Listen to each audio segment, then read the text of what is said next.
라디오 독서실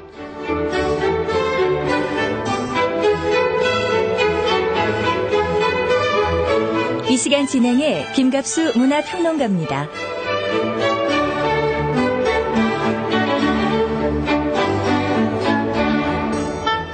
여러분 안녕하십니까, 김갑수입니다. 사고들 많이 겪죠. 사고라는 게 예측할 수 없으니까 사고인 겁니다. 씁쓸한 기억인데 삼풍백화점 생각나시죠? 그 붕괴 사고가 난 게 1995년도 6월이니까 벌써 12년 세월이 흘렀습니다. 참 상식으로는 상상하기 힘든 끔찍한 참사였죠. 어떤 사람이 도대체 백화점 건물이 순식간에 와르르 무너질 거다 상상이나 했겠습니까? 1000명 이상 사상자를 냈으니까 아직도 아마 그 상처 이게 가시지 않은 관련 가족들 많이 계실 겁니다. 그런데 문득 생각을 해봅니다. 그런 사고가 나 자신, 우리 스스로에게도 일어난다면 어떨까?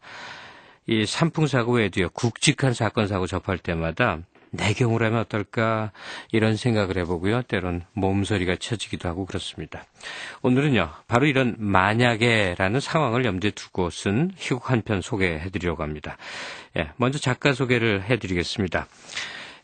극작가 겸 연출가이십니다. 임명철 씨, 1972년생으로 중앙대 연극영화과 출신입니다. 2003년에 극단 공연 제작소 락을 창단해서 대표 겸 상인 연출가로 있었고요. 이후에 2003년에 황순원 원작의 소나기를 올렸고 2004년 불량식품 또 팔도 모창 가수왕 등의 작품을 연출했습니다. 2006년에 오늘 함께 하실 비밀의 규칙을 직접 작품을 쓰고 연출했습니다. 작가 모시겠습니다. 임명철 씨입니다. 안녕하세요. 네, 안녕하세요. 예, 부지런히 사시는 분으로 오늘 함께 하실 작품이 비밀의 규칙, 제목이 이런 거예요. 이게 무대에 올랐던 겁니까? 예, 작년 11호라고요. 네. 올해 1월 달에 대학로 소극장에서 올렸습니다. 예, 앞으로 또 있을 예정이고요. 예, 이번 2007년 7월 8월에 춘천국제연극제라는 축제가 있는데 거의 공식 참가적으로 선정이 돼가지고 지금 준비하고 있는 중입니다. 거듭 공연이 된다는 건 역시 그만큼 작품성을 인정받는다는 얘기겠죠? 글쎄요. 많은 분들이 즐겁게 봐주시니까 아마 그런 일이 있지 않을까 생각하고 있습니다. 예. 제목이 비밀의 규칙 이렇게 되어 있습니다. 내용을 전혀 모르는 상태일 때 비밀의 규칙이 뭐예요? 라고 관객이 물어본다면 어떻게 답변이 나올까요? 사실 공연을 시작하고 나서 가장 많이 들었던 질문이기도 한데요. 네. 그러고 나서 지금 참 많이 후회하고 있어요. 사실은 왜요? 희곡을 다 쓰고 나서 네. 가장 먼저 드는 생각들, 단어들이 비밀의 규칙이라는 그 비밀과 규칙, 그 단어들이었거든요. 네. 근데 그걸 아무 생각 없이 먼저 쓰게 되었는데 계속 그런 질문 듣다 보니까 저한테도 계속 의문이 생기는 거예요. 과연 그 질문이 내가 생각했던 의도가 무엇인가. 그래서 많이 후회를 하고 있는 실정인데 제가 생각에는 이래요. 사람들이 어떤 언어의 이중성이라고 할까요? 그 비밀이라고 하는 말은 입 밖으로 나왔을 때는 이미 벌써 그 의미를 잃는다고 생각을 해요. 더 이상 비밀이 아니죠. 예. 근데 그 비밀을 들은 사람들은 비밀이라는 단어만 듣고도 알아야겠다, 더 듣고 싶다, 뭔가를 알고 싶다고 생각을 하고 비밀을 말하려는 사람들은 그 말을 함으로써 자기의 컴플렉스 혹은 자기의 어떤 책임들을 덜려고 하는 거죠. 그건 결코 이미 비밀은 입 밖으로 나왔을 때는 더 이상 비밀이 아닌 거죠. 그 상대에게만은 더 이상 비밀이 아니죠. 예. 그렇지만 그거는 그 상대도 또 그 비밀을 전파하거든요, 사실은. 원래 그래요. 예. 이거 정말 너만 하는 일이야. 그렇게 그렇죠. 말하면 그 사람도 또 다른 친구가 있는 거야. 이거 있자, 걔가 그랬는데 이거 너만 알아야 돼. 그렇죠. 꼭 이렇게 됩니다. 그게 그 언어 이중성이라고 생각을 해요. 하지만 그 언어는 사실은 언어를 만든 건 인간들이거든요. 하나의 약속이거든요. 근데 인간들이 만든 그 언어 자체에도 가장 큰 이중성을 내포하고 있다는 거죠. 즉 모든 어떤 삶의 어떤 카테고리나 이런 것들 자체가 사랑해? 라고 물어봤을 때 사랑해 라고 말하지 않아요, 사실은. 언제나 이중성을 내포하고 있죠. 근데 그 언어 자체에서 인간들이 가장 큰 약속인 언어에서 이중성을 내포하고 있다는 거는 인간들 삶 자체가 이중성을 갖고 있다는 이야기죠. 예. 그게 임명철작 비밀의 규칙의 내용을 이해하는 데는 아무 도움이 되지 않는 그러나 궁금증은 더 생기게 만드는 그런 설명이었습니다. 제가 이 오프닝을 하면서요, 삼풍사고 붕괴 시점이며 그 추억을 떠올렸거든요. 12년 세월 벌써 흘렀던데, 이게 모티브가 됐거나 또 비밀의 규칙을 쓰게 된 그 배경과 연관져서 좀 설명을 좀 해주시죠. 너무 어이없는 일이죠, 네. 사실은. 그런데 많은 생각을 하게 되었어요. 근데 그게 무엇 때문이었냐면, 사실은 80년대를 살았던 사람들이 가지고 있는 가장 큰 어떤 컴플렉스는 제가 생각하기에는 광주 민주화운동이라고 생각을 하거든요. 예, 네, 맞습니다. 그런데 90년대를 살고 있는 우리한테는 어떤 컴플렉스가 있는가? 그 컴플렉스 자체가 없다는 게 컴플렉스인 것 같아요, 사실은. 그 80년대에서 비교해서 이야기를 하자면 그때는 보이는 어떤 권력이나 어떤 분명히 자기가 잘못하고 있다, 자기가 말하지 못한다, 자기가 억눌리고 있다는 걸 알고 있죠, 사람들은. 네. 하지만 말하지 못하고 행동하지 못했을 뿐이죠. 네. 하지만 90년대 들어와서 삼풍사고 같은 경우에는 어떤 패러다임이 바뀌는 것 같아요. 모르겠어요. 뭐가 잘못된 누구의 책임일지 예. 규명하기 어려운. 예. 예. 하지만 거기에 대해서 무엇인가 잘못되어 있다는 거는 사람들은 다 알거든요. 네. 방금 사회자님께서 말씀하셨던 것처럼 그런 느낌인 것 같아요. 네. 누가 왜 이런 일이 일어났지 아무도 몰라요. 하지만 아무도 모르지만 그건 나의 잘못일 수도 있거든요. 네. 나의 어떤 한 10년 정도를 그 사건을 볼 때마다 많은 생각을 했었는데 제가 기획의도에 썼었을 때 그 자리에 갔더니 지금 또 다른 대형 아파트가 들어가서 있고 예. 그런 걸 보면서 너무나 쉽게 잊혀져 간다는 것들이 아쉬웠고 그게 나의 컴플렉스가 되기를 바랬어요. 네. 그래서 썼던 건데 어떻게 잘 모르겠네요. 네.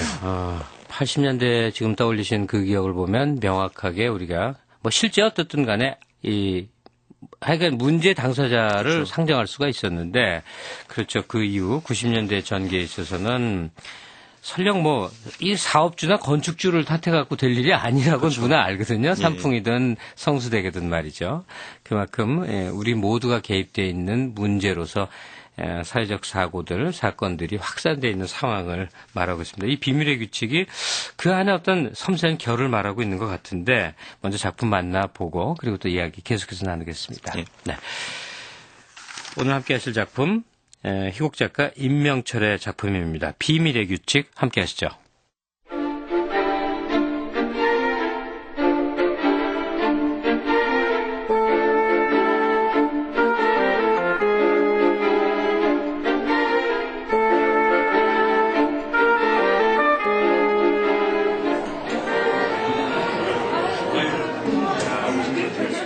서울의 한 빌딩 안 유명 작가 손무일과의 대담에 그의 강의를 들으러 많은 사람들이 몰려왔다. 손무일의 팬인 작가 지망생 이가진 역시 그 속에 있었다. 네. 방금 손무일 선생님께서 도착하셨습니다. 큰 박수로 맞이해 주십시오. 이 시대 최고의 지성, 소설가 손무일 선생님이십니다.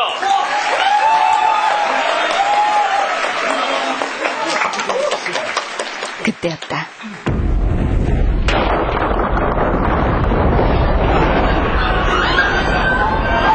갑자기 커다란 배음 소리와 함께 빌딩은 순식간에 아수라장이 되었다. 손무일은 잠시 후에 정신을 차렸다.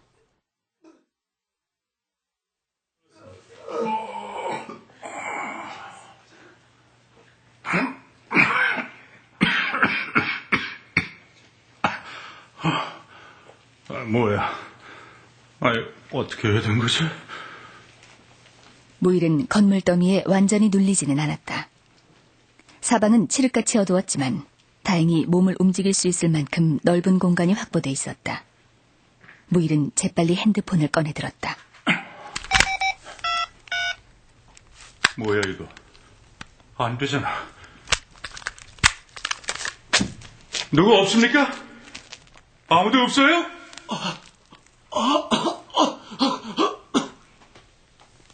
손무일과의 대담을 들으러 왔던 이가진이었다. 이가진도 손무일의 근처에 살아있었다. 무일은 다가가 그를 부축했다. 정신 좀 들어요? 여기가 어디죠? 글쎄요. 자, 혹시 핸드폰 있어요? 예? 좀 줘봐요. 이런 진정, 이게 다 부서져 버렸구만. 여기가 어디예요? 어떻게 된 거죠? 나도 잘 모르겠어요. 이 뭔가가 쿵 하더니만 정신을 차려보니까 이렇게 됐어요. 빨리 정신 차리고 같이 좀 찾아봅시다.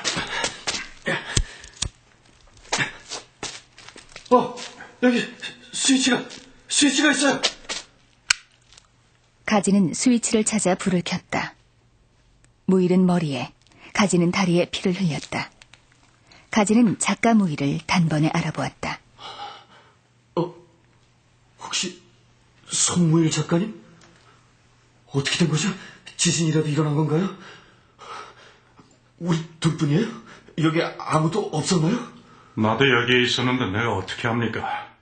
멍하니 있지 말고 올라갈 만한 통로나 구멍 같은 거 여기저기 좀 살펴보라고요.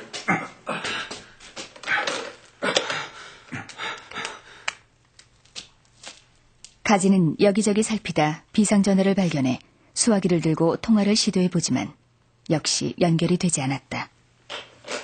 다 막힌 것 같아요. 그냥 깜깜해요. 여기저기 먼지만 날리고 완전히 갇혔나 본데. 이봐요! 여기요! 아무도 없어요! 여보세요! 어디 좀 봅시다. 자, 발가락을 한번 움직여봐요. 무일은 지혈을 위해 손수건으로 가진의 다리를 묶어주었다. 예, 부러지지는 않은 것 같은데 다 됐어. 설마 선풍 때처럼 완전히 무너진 건 아니겠죠? 어떻게든 우리가 여기 살아있다는 걸 밖에 알려야 할 텐데.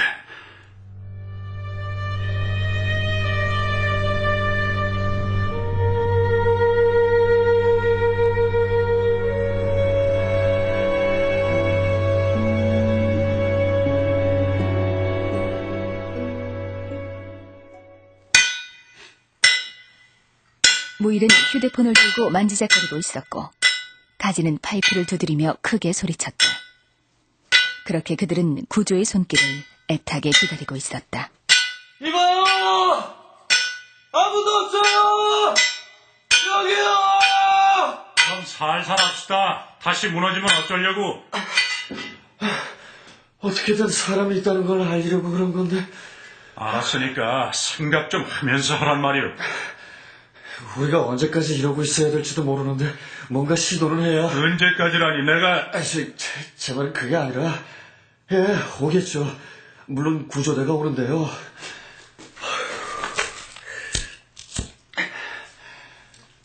가진이 답답한 마음에 담배에 불을 붙이려 하자 무일이 가진에게 퉁명스럽게 말했다. 산소도 부족한데. 진짜 8시면 끝나는 걸 괜히 작가와의 대담인지 뭔지 때문에. 8시가 아니라 8시 30분인데요. 뭐요? 오늘 작가와의 대답 시간 말입니다.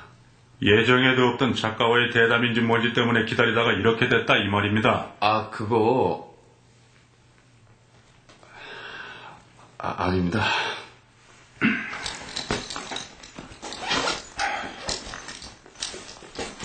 무일은 혹시나 하는 마음에 자신의 노트북을 꺼내 열심히 이리저리 두드려 보았다. 진짜 이게 될 리가 없지. 이번 작품 참 재밌게 읽었습니다. 강의 들으러 왔어요? 학생은 아닌 것 같고. 혼자 좀 끄적이는 정도입니다. 선생님 작품 중 제일 재미있게 읽은 건 혼돈으로의 귀휴입니다. 별것도 아닌 작품 가지고 왜 이렇게 난리들인지. 그래도 다행이죠. 혹시라도 이곳에 혼자 있다면. 그때 마지막으로 구조된 사람들 있잖아요. 근데 기다리다 끝내 오지 않아 죽은 사람도 많았겠죠. 최소한 우린 외롭지 않으니까 더 다행이죠. 이게 다행이요? 참 다행이네.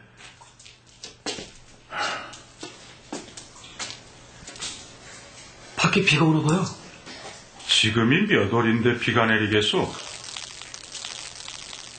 그럼 눈이 녹아 흐르는 건가? 날씨가 이렇게 추운데 눈이 녹겠소? 배수관이 터졌으면 이게 배수관 터진 거 아니야?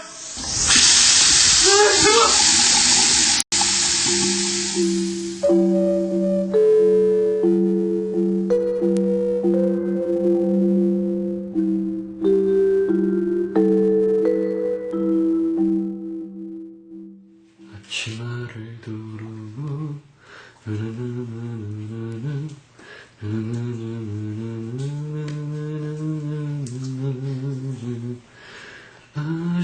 그들은 자신들의 위태로운 상황들이 조금은 적응이 됐는지 가지는 노래를 부르면서 메모지에 열심히 무언가 적고 있었다. 가진의 노래가 지겨운지 무일은 면박을 주었다. 그 레파토리 좀 바꿔서 부르지. 어제랑 그제도 그 노래만 웅얼거렸잖아. 이젠 나도 다 따라 부르겠네. 김치찌개 좋아하세요? 소주 한 잔에. 눈이 소복소복 내리는 밤에 쏟아지는 눈 보면서 한 잔이라 죽이지. 김치찌개에 들어가는 돼지고기는 꼭 칼로 썰어야 돼요. 이렇게. 어느 정도 비계도 붙어 있어야 하고. 지난 겨울 담가두었던 묵은지를 듬성듬성 큼직하니 썰어서 냄비에 넣고 노란 양은 냄비. 옅은 불에 끓여야 해요. 약간 더딘 것 같아도 원래 전통 있는 불이거든요. 일단 끓기 시작하면 고기를 넣고 20분쯤 더 끓여요. 두부. 두부를 듬성듬성 썰어서 찌개에 넣고. 자, 소주 한 잔 받으시죠. 소주로 깨끗하게 잔맛을 털어내고. 잠깐!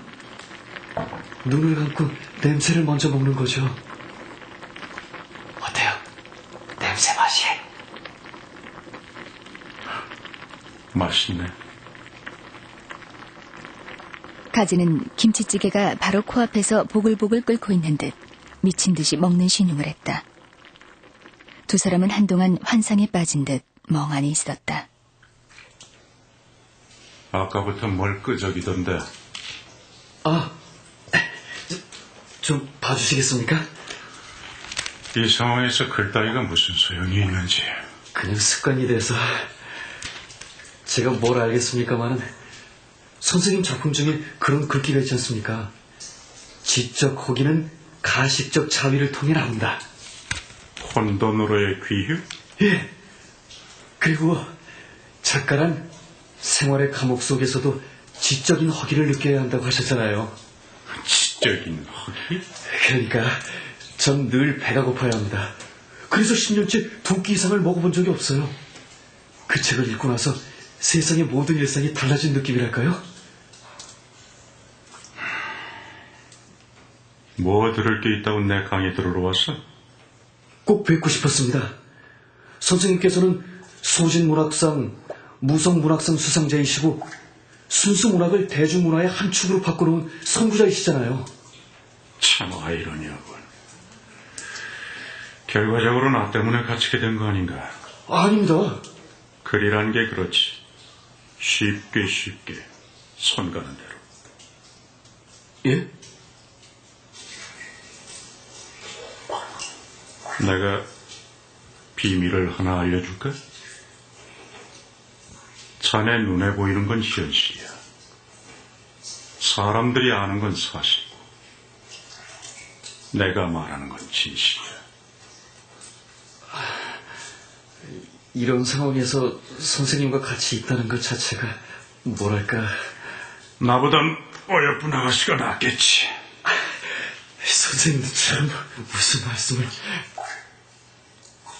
김태희? 누구? 난 요즘 걔가 마음에 들던데. 김혜수.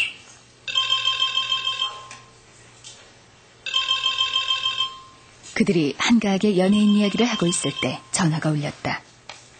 무일과 가지는 정신없이 휴대폰을 찾느라 분주했다. 이때 무일이 실수로 휴대폰을 밟고 말았다. 아니, 뭐 하시는 거예요, 지금?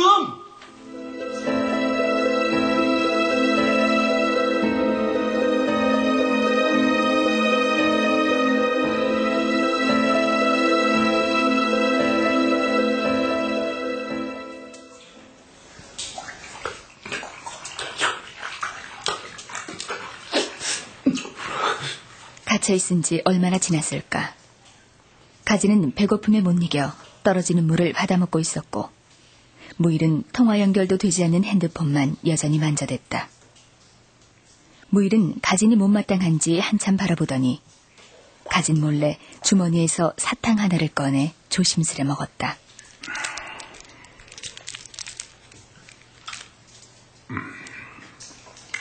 이제 무일과 가진은 양손에 종이를 쥐고 바지를 내리고 변을 보는지 쪼그리고 앉아 있었다.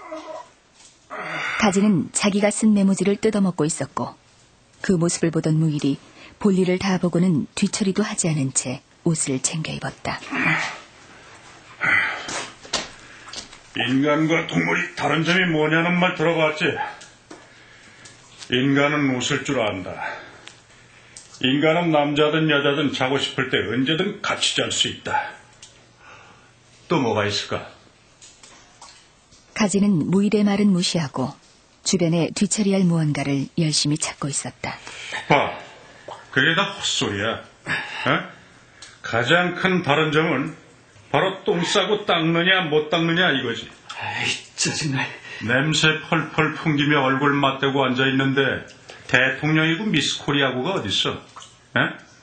더러운 똥개 새끼 한 마리일 뿐이지. 넌 특히나 심해, 이 자식아. 아, 예.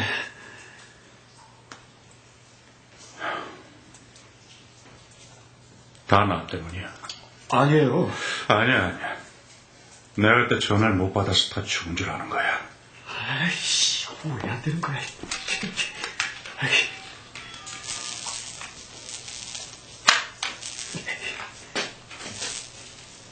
여기에 있는 동안 천장만 바라봐. 언제 무너지나 기다리면서. 조그마한 나무 토막 하나 떨어질 때마다 이제 끝이구나. 이제 정말 가는구나. 정말 무서워 죽겠다고. 그러게 왜 핸드폰... 아니에요. 전화하고서 며칠이 지난 것 같은데 구조대는 그냥 쥐새끼 한 마리 안 보이는 걸 보면 구조대 전화는 아닌 것 같고 조금만 더 참아봐요. 이름이 뭐라고 했더라? 이가진이요. 구조대 아닌 것 같다면 뭐하러 고치고 있냐? 가진이 핸드폰을 열심히 고치려고 시도하자 무일은 핸드폰을 낚아챘다. 여보세요? 여기 지금 2명이 갇혀 있습니다. 곧 오신다고요? 고맙습니다. 저 한 명은 다리가 부러져서 거의 병신 상태고요. 또 한 명은 머리가 깨져서 정신이 오락가락하네요. 예? 방금 출발하시다고요? 왜 이래요? 이게 줘요. 저 오실 때 통닭이라도 한 마리 가져오시죠. 선생님. 너 통닭 좋아하냐? 뭐 먹을래? 양념? 그만해요. 예, 저 양념반 후라이드 반으로 가져다 주십시오. 제발 정신 좀 차리자고.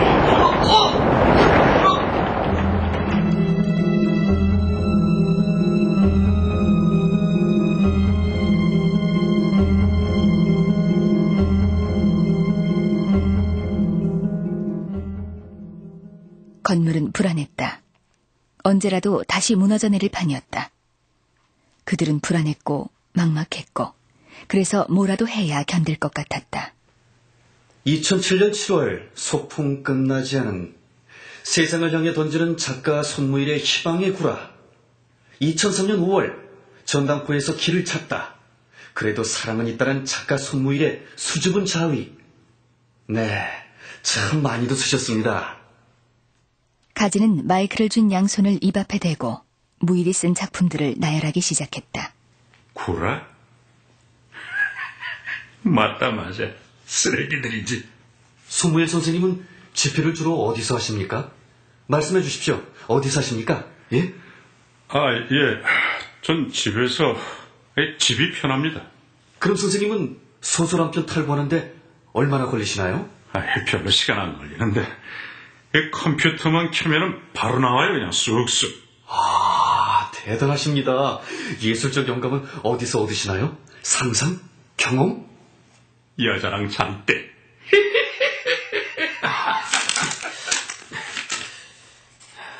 가지는 무일이 말하는 것을 그대로 수첩에 적기 시작했다. 그런데 왜 적고 있나? 선생님의 노하우를 배울 수 있는 기회가 언제 또 있겠어요? 가만있어 봐. 어디까지였더라? 왜? 너도 작가냐? 예, 저도 작가예요. 아직 등단은 못했지만. 개나 소나 쓴다고 다 그리냐? 환경오염에 눈에 보이는 쓰레기만 있는 줄 알아? 함부로 남발하는 글도 치명적인 오염이 되는 거야. 정신적 오염. 내 글 가지고 그렇게 말하지 마. 이 자식이 왜 말을 짧게 하고 난리. 이런 쓰레기는 먹어서 없애버려. 응? 먹자. 먹어. 배고프지? 자, 너도 먹어. 먹을만 해. 자, 어서. 무일은 가질이 수첩에 적은 종이들을 찢어먹기 시작했다. 당신은 이제 배가 부른 거야. 알아? 살찐 돼지가 된 거라고. 꼴꼴꼴. 그래, 돼지야. 돼지 새끼라고. 다시 한번 합시다. 당신의 언어로. 손무일 선생님은 살을 주로 어디서 찌우시나요? 꼴꼴. 예술적 삼겹살은 주로 어떤 용도로 쓰이나요? 구이? 아니면 보쌈용? 대한민국 양도롭게에서 주는 올해의 돼지상이란 상은 다 휩쓸었는데 도대체 노하우가 뭡니까? 없어. 난 아무것도 없어. 당신이 말하는 건 진실이라며. 그래, 내 진실은 살고 싶어 미치겠고 살고 싶어 눈물이 나는 거. 그게 내 진실이야. 당신의 진실은 뭔데? 이렇게 쉽게 삶을 포기하는 게 당신의 잘난 진실이야? 네가 뭘 안다고 진실을 짓거려. 진실? 나 몰래 당신 혼자서 사탕을 까먹는 거. 그게 진실이야. 이 쪼잔한 인간아.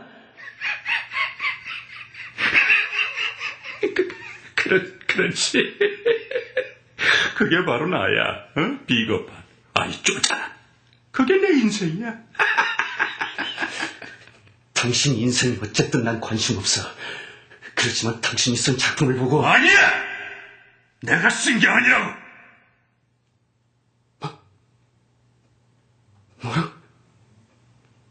뭐라고 했어요 지금? 내가 쓴 게 아니야.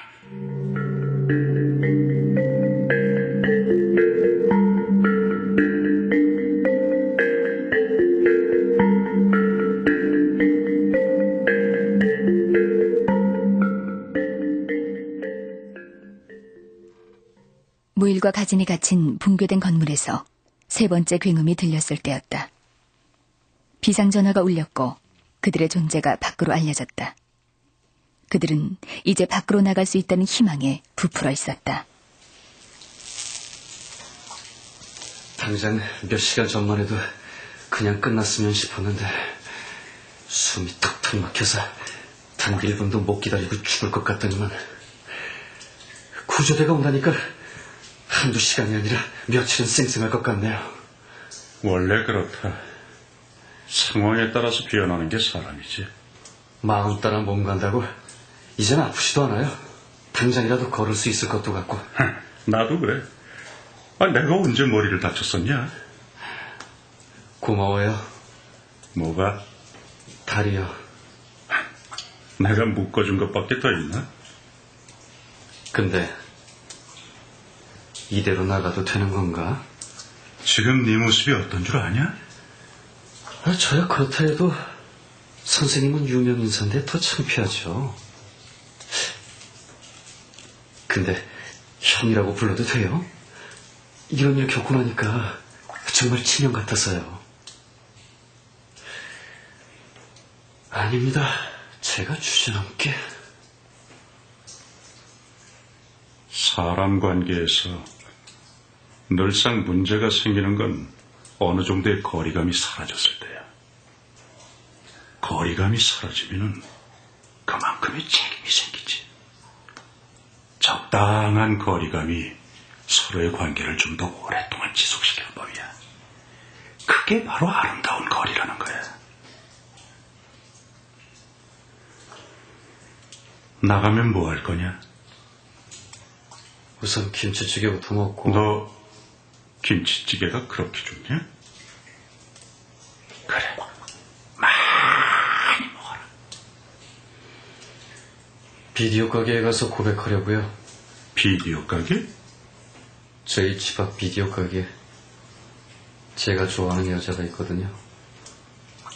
그래서 매일 2번씩 비디오를 빌렸어요. 그래? 한번 같이 빌리러 가자. 가서 얼마나 예쁜지도 좀 보게. 당연히 예쁘죠. 뭐 다른 거 해보고 싶은 건 없냐? 글쟁이가 글로 밥을 먹어야죠. 작가로서 꾸준히 활동할 겁니다. 그래, 뭐 어쨌든 우리 이제 살았다. 왜 이렇게 터진 거야? 하여간 공무원들 일하는 거 같고는. 가지는 하루빨리 여기서 벗어나고 싶은데 아직 구하러 오지 않은 구조대에 대한 분풀이로 돌을 파이프에 던졌다. 쉬운 작업이 아니겠지. 근데 말이야, 사탕 혼자 먹은 거 있으면 담배를 끊었거든. 나도 몰랐어. 주머니 뒤적이다 보니까 하나 남았더라고. 야, 근데 그걸 누구 코에 붙인다고 나눠 먹냐, 김세계?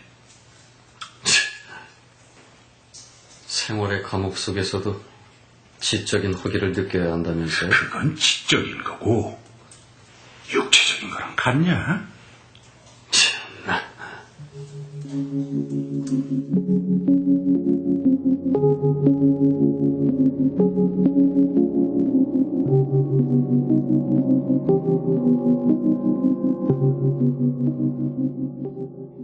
모일은 자신의 비밀을 가진이 알게 되고 나서 구조된다는 사실에 불안해했다. 만일 자신의 비밀이 폭로된다면 자신은 작가로서의 인생은 끝이기 때문이었다. 모일은 가진의 눈치를 살피기 시작했다. 뭐 좀 물어봐도 되나? 뭔데요? 그래, 이제부터 잘 돼야지. 우리 다시 태어났다고 해야 하나? 그렇죠. 그렇지? 그러니까 내 말은 여기서 있었던 안 좋았던 기억들은 뭐랄까. 아까부터 왜 그러세요? 이상하네. 지금 말하려고 하잖아. 아까 아니다. 아니, 자꾸 이상한 생각이 들었어. 이상한 생각? 아니야, 웃자. 맞아. 우리 이제 살아서 나가는 거잖아. 그러니까 내 말은 서로 못 볼 꼴들, 추잡스러웠던 기억들 다 잊자고. 못 잊죠. 이런 경험을 한 사람이, 아니, 이런 경험을 한 작가가 세상에 몇 명이나 있겠어요? 이걸 글로 써보는 건 어떨까? 우리 이 상황 말이에요. 여기 있었던 우리. 우리? 예기치 않은 사고, 생면부지의 두 사람. 소재가 살아있지 않아요? 그렇긴 하지. 귓속을 파고드는 공명과 함께 수만 마리의 고래떼들이 밀려오고 있었다. 작품이라는 건 논픽션과 픽션의 절묘한 경계를 타야 하는 거야. 네가 지금 하려는 건 다큐멘터리지. 네가 방송국 PD냐?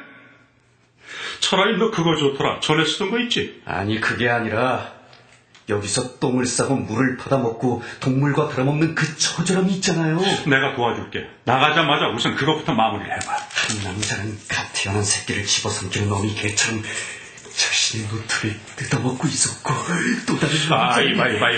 흥분하지 말고 내 말 잘 들어. 응? 현실적으로 검증도 안 된 신인 작가의 작품을 누가 출판을 해? 그리고 네가 지금 하려고 하는 건 작품이 아니야. 그건 광기야, 광기. 무서우세요? 무섭긴 뭐가 무서워. 난 그냥 네가 걱정이 됐어. 말하면 어쩌나 싶어서? 그러면 어쩔 건데요? 내가 나가자마자 떠들고 다니면, 내 입으로 작가 손무일은 가짜라고 떠벌리고 다니면, 근데 그거 표절한 거예요? 아니면 통째로 도둑질이라도 한 거예요? 무슨 소리를 하는 거야 도대체 지금? 아니, 도대체 누구예요? 그렇게 글을 잘 쓰시는 양반이? 함부로 그 입 나불대지 마. 제가 정말 재능 있는 것 같아요? 재능이 있다니까. 그래요? 그럼 저 좀 도와주세요. 그래, 도와줄게. 근데 내가 왜 도와주는지 알지? 형도 이제 형 작품 쓰셔야지요. 무일이 형. 뭐야? 무일이 형?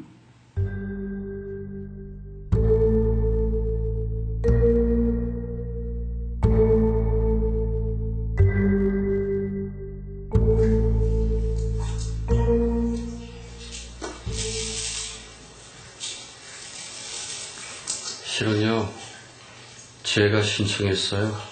작가와의 대담 말입니다. 무슨 말이야?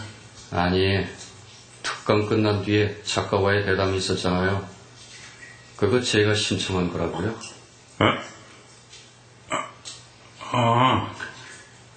그랬어? 미안해요. 저하고 뭐 이렇게 될 줄 알았겠어요.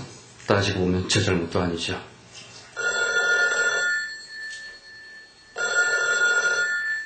이때 비상전화가 울렸다. 무일은 가진보다 빨리 수화기를 잡았다. 네. 뭐래요? 금방 온대요? 서너 시간 전. 들립니까? 예, 알겠습니다. 한 사람입니다. 우리 나가자마자 미국 갈까? 미국 가서 박찬호 홈런 치는 것도 보고. 아이, 박찬호 이제 한물 갔잖아요. 문제는 투구폼이야. 어? 봐. 예전에는 다리를 이렇게 높이 쳐올리면서 내리꽂더라고. 무일은 투구폼을 잡으면서 돌이 공인 양 일부러 가진에게 던졌다. 가진은 별거 아닌 양 신경 쓰지 않았다. 그러니까 힘이 집중이 돼서 강속구가 되어 날아가는 거지. 근데 요즘은 말이야, 높이 쳐올리지를 못하니까 위협적인 볼이 되지를 못하는 거야. 조심해요. 아프잖아요. 왜 이래요? 이 피가 계속 나네. 무일은 가진의 다리를 닦아주는 척하지만 가진에게 고통을 더 주려는 듯 다리를 세게 만졌다.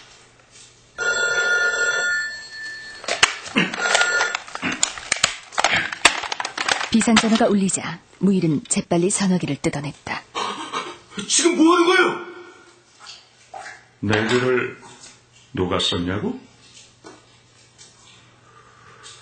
내 친구. 비밀에는 꼭 지켜야 할 규칙이 있어. 누구에게도 절대 말했으면 안 된다는. 내 친구 죽었지. 서로의 비밀을 지키기 위해서는 너에게도 필요해. 치명적인 무언가가. 미쳤어? 너만의 비밀 털어놔봐. 나처럼. 공평하잖아. 도대체 지금 뭐 하는 거야? 넌 듣지 말아야 했어. 당신 미쳤어. 꺼져! 어차피 너랑은 살아서 못 나가!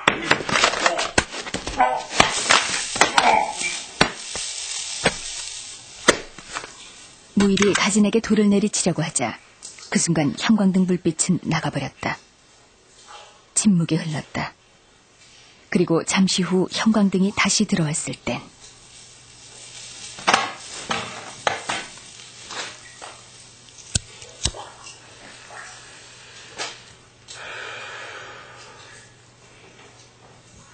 이거 비밀인데, 이건 너한테만 하는 이야기인데, 절대 누구에게도 이야기해서는 안 돼. 바닥에는 가진이 아닌 작가 손무일이 쓰러져 있었다. 가진은 무일의 노트북을 들고 빛이 희미하게 들어오는 곳을 향해 걸어나가기 시작했다. You're a holiday, such a holiday. It's something I think's worthwhile. If the puppet makes you smile, if not, then you're throwing stones, throwing stones, throwing stones. Ooh, it's a funny game. Don't believe that it's all the same. 임명철의 희곡 비밀의 규칙 함께 하셨습니다. 지금까지 출연해 강구한, 이규석, 백승철, 박지윤, 음악 강원기, 효과 안익수, 김성필, 신현파였습니다. 작가와의 대화 계속 이어나가겠습니다. 임 선생님, 네. 결국 이 작품 과정이 작품이라고 그러겠지만 끝에 역시 반전이 인상적으로 들어오는군요. 이 반전 설정에 대한 얘기를 좀 해주세요. 이게 비밀의 규칙인가요? 글쎄요. 발설자가 당한다. 제가 말하고 싶었던 거는 만약 그 손무일한 작가가 끝까지 또 한 번의 살인을 저지르고 또 다른 비밀을 안고 나간다고 하면 그거는 관객들이 보았을 때 그 한 사람의 이야기로 끝이 나는 거죠. 그렇죠. 뻔하고. 그렇죠. 네. 하지만 굳이 반전을 노리지는 않았는데 그 이가진이라는 인물이 손무일이라는 사람을 죽이고 그 사람이 가지고 있던 작품을 가지고 나감으로써 그 사람은 죽을 때까지 또 하나의 비밀이 생기는 것이고 그 사람은 또 평생 그 비밀을 어디인가는 털어놔야 자기의 짐을 털어놓겠죠. 마찬가지로 좀 학대시키고 싶었어요. 관객들한테까지 당신한테도 이러한 비밀, 당신의 이야기일 수도 있다라는 그런 이야기죠. 물론 살인이나 그런 건 아니겠지만. 예, 저도 이 공상 같은 생각을 해봤는데 재능이 있지만 세상에 묻혀지는 존재들이 의외로 있거든요. 그렇죠. 어떤 사람이 엄청난 양의 작품을 써서 컴퓨터에 저장을 했는데 그걸 그 사람이 어떻게 하다 이제 사고로 이 세상에 없어졌어요. 그걸 누가 자기 작품이냐 계속 발표를 해도 그건 모르는 거 아니겠습니까? 그렇죠. 예, 지금 보니까 손무일 경우는 자기 친구를 살해하고 그 친구의 작품을 갖고 자기 그냥 발표. 이가진도 앞으로 그렇게 될지 모르는 거죠. 그렇죠. 예. 그래서 그 영화 제목도 있었어요. 당신에게도 가능한 일인가 뭐 그런 의미의 제목이 있었죠. 이 대사가 쭉 아주 인상적인 대사가 많았는데 손무일의 대사 중에 이런 게 있습니다. 이가진한테 말하는 거죠. 자네 눈에 보이는 건 현실이야. 사람들이 하는 건 사실이고 내가 말하는 건 진실이야. 예. 이거 좀 설명 좀 해주십시오. 예. 사실은 대본을 쓰고 있었을 때는 손무일의 어떤 지식인적인 가식 그런 것들을 보여주려고 고민을 했었거든요. 그런데 쓰고 나서는 하나의 장난을 좀 치고 싶었어요. 그러니까 관객들한테 던지는 보너스라고 해야 될까? 그냥 혹시 매트릭스나 그런 것들을 보면 진짜 실체는 인식하는 것 진짜 실체다라는 그런 이야기가 나오거든요. 네. 그런 이야기하고 일맥상통한 이야기인데 현실, 사실, 진실 어떻게 보면 말장난일 수도 있죠. 하지만 사회가 가지고 있는 통념을 프리즈마시키고 개인이 가지고 있는 경험이나 지식을 프리즈마시키다 보면 그 현실이라는 게 사실이 되고 진실이 되죠. 나한테만. 네. 나한테 행복하고. 아니 현실, 사실, 진실은 제가 생각해도 그거는 뭐 말의 유희가 아니고 명백히 범주화가 가능한 것 같아요. 다른 범주화가 가능한 일들인 것 같거든요. 네. 근데 진짜로 제가 말씀드리려고 했던 거는 어떤 개인의 경험, 지식, 개인의 프리즘, 그 프리즘을 통해서 이야기하려고 하는 것들이 과연 진실인가? 과연 그게 내가 알고 당신이 알고 있으면 그건 과연 사실인가? 그렇다면 현실은 무엇인가? 계속 질문을 던지고 싶었던 하나의 어떤 모르겠어요. 객기일 수도 있겠지만 관객들한테 던지는 하나의 그냥 보너스라고 끝에 갈 때 한 번씩만 생각을 해 주십시오라고 던졌던 질문이었습니다. 도가도, 비상도, 명가명, 불가명. 갑자기 지금 도가에서부터 지금 오락가락합니다만 그게 또 명확히 규명되기보다도 지금 말씀하신 현실이 과연 사실이고 사실이 과연 진실인가 이 메비우스의 띠처럼 얽혀 있는 삶의 의문 부호들 그 고리들 이 속에 한번 우리가 생각을 담궈보는 게 의미겠군요. 이 아까 그 독자라기보다 여기서는 이제 관객이 되겠죠. 관객들이 제목에 대해서 궁금증을 많이 갖는다고 얘기를 하셨는데 관극을 하고 나서 작품 보고 나서 되게 어떤 반응들 보이시나요? 연극적으로 봤을 때 저희는 어차피 이 대본 자체가 저는 아까 희곡 작가라고 소개를 해 주셨는데 사실 희곡 작가이기보다는 연출가이고요. 연출가. 예. 근데 공연을 위한 대본이기 때문에 어떤 관객들한테 가장 많이 듣는 반응은 가장 기분 좋았던 말이기도 하고요. 사실은 날 것 같은 연극이라는 말을 들었어요. 그 말이 가장 마음에 들었고 그렇게 연극을 또 만들려고 하고 있어요. 앞으로 또 어떤 작품 쓰실 건지 간단히 마무리 말씀 부탁드릴게요. 예. 지금 준비하고 있는 작품들 같은 경우에는 현재 올 여름에 비밀의 규칙 춘천국제연극제의 공식 참가자로 선정이 돼가지고 네. 지금 다시 또 다듬고 있고요. 그거 끝나고 나서 또 서울에서 열리는 뭐 프린지 페스티벌이나 어떤 다른 연극제에 계속 출품이 될 것 같아요. 그래서 예. 사실은 올해는 계속 비밀의 규칙을 갖고 작업을 해야 될 것 같고요. 예. 또 모르겠어요. 내년쯤 되면 어떻게 해외에도 나갈 수가 있지 않을까라고 생각을 하고 있는데 그건 자세히 잘 모르겠네요. 예. 아직까지는. 활발한 활동 기대하시겠고요. 제가 좋아하는 그 영화배우 원래 연극배우 출신 최민식 씨가 요즘 또 연극에 몰두하시던데 예. 손무일력을 하면 아주 잘할 것 같은데 말이에요. 저도 그런 생각을 많이 하고 있습니다. 캐스팅 한번 해보세요. 그럴까요? 네. 말씀 고마웠습니다. 예, 고맙습니다. 예. 디지털 보청기 전문 회사는 금강보청기 1년 6개월간 무상 보증 수리해주는 보청기 회사는 금강보청기 6개월 내 분실하면 1회 무상 재제작해주는 보청기 회사는 금강보청기 귀가 잘 안 들릴 땐 금강보청기 전국 어디서나 155233 뭐라고? 1588-5233 외환 위기가 있었습니다. 외국 자본으로 위기를 극복했습니다. 이제 우리 힘으로 도약해야 합니다. 우리 자본시장이 세계로 나아갈 수 있도록 이제 새로운 금융 시스템을 준비할 때입니다. 내일이 기대됩니다. 한국증권업협회. 디지털 보청기 전문 회사는 금강보청기 1년 6개월간 무상 보증 수리해주는 보청기 회사는 금강보청기 6개월 내 분실하면 1회 무상 재제작해주는 보청기 회사는 금강보청기 귀가 잘 안 들릴 땐 금강보청기 전국 어디서나 1588-5233 뭐라고? 1588-5233 남들에게 우르사는 간장약이다. 그러나 내게 우르사는 아버지의 마음이다. 천천히 살아. 기운 내고. 아버지, 당신은 제게 살아가는 힘입니다. 당신 덕분에 거뜬합니다. 생활의 힘 우르사. 올해 처음 만난 분도 10년째 변함없는 고객님도 모두 감사드립니다. 애니카 자동차 보험이 3대 고객 만족도 평가 자동차 보험 부문에서 5년 연속 1위를 달성했습니다. 그 사랑에 보답하기 위해 더욱 노력하겠습니다. 대한민국 자동차 보험.